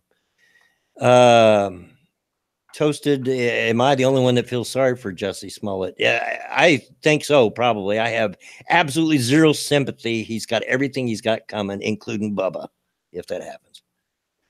I have no sympathy for the little fucker. Yeah. No, never do I. This is a man who stoked hatred and racism. Yep. People could have got hurt and may get hurt. You know, he made us more racist than we were. Thank you. Good job, Jess. Yeah. Get fucked. Simius, does Monkey ever get his turtle cave tongue buttered? Come on. No. You know, nobody touches the monkey butt. Even I know that. Blondly says, who are your favorite YouTubers other than yourself or each other? Neebs Tommy Gaming. C on Neebs Gaming is definitely one of my absolute favorites. Tommy C's recently started a brand new kind of like news channel, like a drama alert type channel. It's a lot more. It's a bit more like Philip DeFranco, but it's actually funny and laced with autism, which is why I quite like it. Believe it or not, most of my favorite channels are well outside this genre. Iconoclast is probably my favorite in terms of political. And I love Neebs Gaming. I do enjoy the Game and Film Theorists. Toasted Network says, or I guess he retracted it. I was going to read it. Okay, well. Owen Harmon asking Irie Bear and myself, UK and US citizens who joined ISIS, are they allowed back in? My latest understanding is that the one in Alabama, the US, is her citizenship has been revoked, or is that not? They're saying she never had citizenship. What happened is that her dad was a ambassador from Yemen. And ambassadors' children are not considered American citizens, even if they're born here, because they're the ambassadors still under the home country. Right. Well, what her family is saying is that he actually quit like 2 weeks before her birth. So they're saying she is a citizen. We're saying she's not. So they didn't really revoke her citizenship. It's an argument about whether or not she ever had it. Okay. Well, it wouldn't bother me if they revoked it. I think they ought to. My personal opinion is screw you. If you go off and join ISIS, knowing what they're about. I know the chick, I don't remember if it was the Alabama chick or the UK one, maybe the UK, that says, well, I knew that they beheaded people and everything, and I was okay with that. Then screw you. Yeah, the Jemima chick over here is also, I believe, her citizenship has been revoked. Yeah, hers was actually revoked. But to answer the question, fuck them. Yeah, fuck them. Toasted. I've said it before, and I'll say it again. No, you don't have to donate. No one here has to donate to me. I truly appreciate it, and it will absolutely go to a good cause, but that is not required. Give Bloodwing money. Yeah. If you only knew, Bear knows, if you only knew how hard it was for me to even begin to ask for donations, you wouldn't ask that question. that question. Perfectly Faded Delusion says, my friend thinks she's going to have to pay $10,000 in tax because of Trump. Is it true people have to pay more since Trump? It depends on the people. Most people, no. The vast majority of people, no. If they live in New York, Chicago, San Francisco, Los Angeles, possibly. Those are going to be like the biggest ones because they've limited the amount that you can claim of state taxes, state and local taxes on your federal tax. And yeah, I know that kind of stuff because I'm boring. Yeah. Maddie says, I wrote a blog post on Hoda Blumwing. I'll have to check that out. Oh, there it is again. Toasted says, can you tell everyone on the stream about my new series, Toasted Random Thoughts? I just did. There you go. Free advertising. Yeah, there you go. Maddie's WordPress blog there in the chat as well. People should go give that a check. Prospero says, we got our water from an artesian well, so you know what the water table was like. Oh my gosh. Artesian, really? Ooh. Ugh. And if you're not aware, artesian water smells like rotten eggs. Full of a lot of minerals. We have a lot of artesian wells in Indiana. In fact, we've got a lot of spas because people think that it's healthy for you to bathe in artesian water. Look up French Lick, Indiana. But oh God, it stinks and tastes terrible. Whew. Artesian water? Mm-hmm. Isn't that just nasty water we got off the street?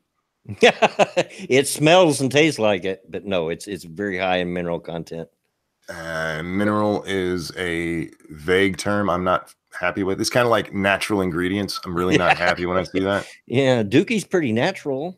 There's a whole lot of stuff that's natural that I don't want to ingest. Graham Ian says, Ari Bear, are you moving to the US and becoming a beer drinking, gun toting redneck? I'm hoping to one day, mate. He'd like to. Please do. I would like to. He would be more than welcome. I've offered him my shed more than once, but well, Prospero offered me her basement. Yeah, there you go. That's even a better offer, right? Yeah. I've had a couple of marriage offers as well for citizenship.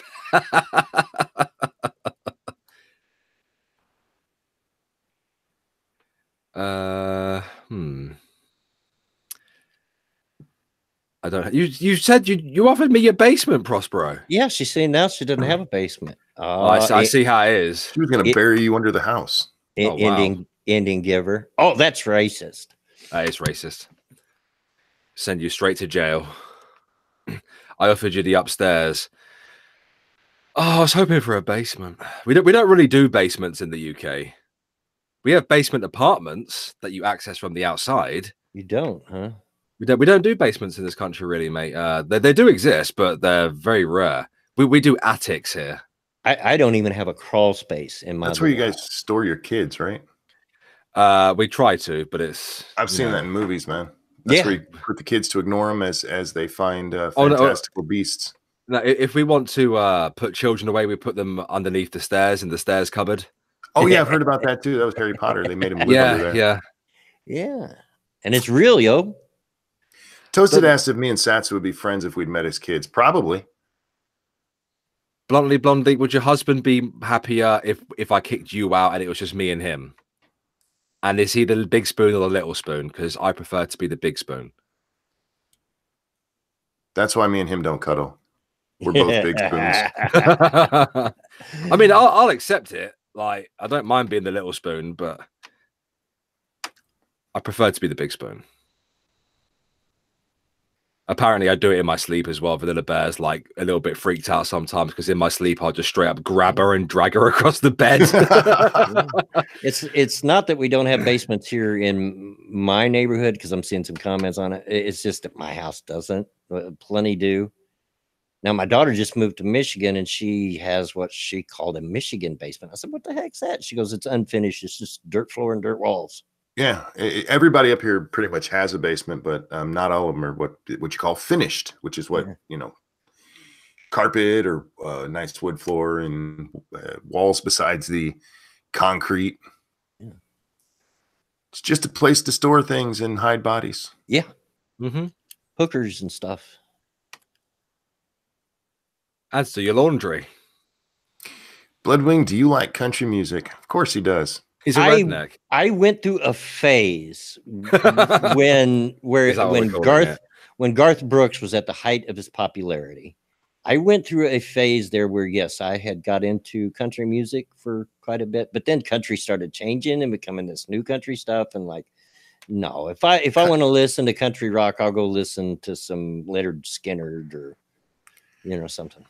Most country today is twang pop. It's pop music with just somebody with a southern accent singing it. Yeah.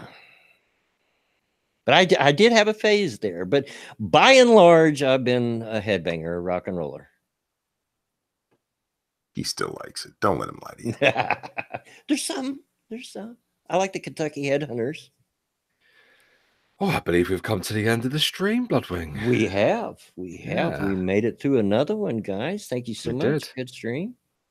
Thank you so much, chat, for showing up and supporting the stream and for the donations. Thank you, Bear. Anything you want to show? Yeah, new video on Irate Alex. It's linked to the chat. There you go. Go check it out. Monkey, anything you want to show out? Lords of the Night tonight on Satsu's channel at Satsu 2 cents at 9 p.m. Yeah.